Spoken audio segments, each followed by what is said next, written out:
I finally told my father's infantilizing friend that I hate him. Original.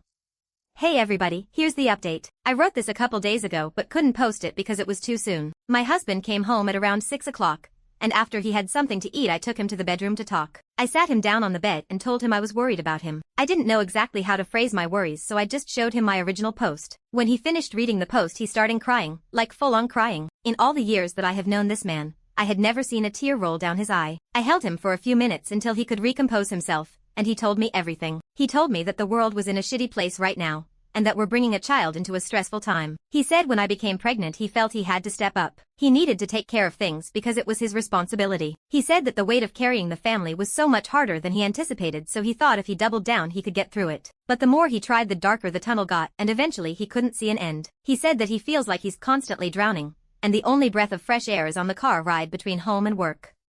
He said that sometimes the stress is so much that he throws up, but doesn't tell anyone and instead keeps going with his day. He then pulled out a pack of gum from his pocket and said this was for when it happens.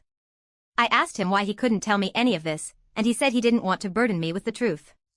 He said that he thought if he told me everything, that I would stop seeing him as a protector and provider, and that I would inevitably stop loving him. Hearing him say that brought tears to my eyes because I didn't know where he got the notion I would feel that way. I asked him if he wanted to quit his job, but surprisingly he said the job doesn't bother him. He said the work in of itself was fine. It's just now he feels an added weight to provide because not only was he fortunate enough to keep his job in the pandemic, but we also had a kid on the way. He said that some days he feels like packing a suitcase and running to some tropical island for a week and not telling anyone. But then he feels guilty and doubles down even more. I told him that maybe he should go on a trip. I said that he deserved a break, and maybe if he did exactly that he'd feel better. He tried to protest, but I insisted. In the end said that he'll only go if we go together. Like a romantic getaway between spouses. Once things start to clear up and before the baby is due, he wants to take a week off from work, drop the kids off at grandma's house and have us go on a vacation. Just the two of us, like we used to when we first got married. He also said he wants to take the day off tomorrow and just sleep in, so that's the plan. I'll call his boss tomorrow and say that he's sick and can't come in. It's not like they'll make a sick man come in to work. There's a pandemic going on, smiley face. Right now he's playing with the kids and it doesn't feel like he's doing one of his chores. He actually seems to be enjoying himself. For the first time in months I don't see the robot, I see my husband.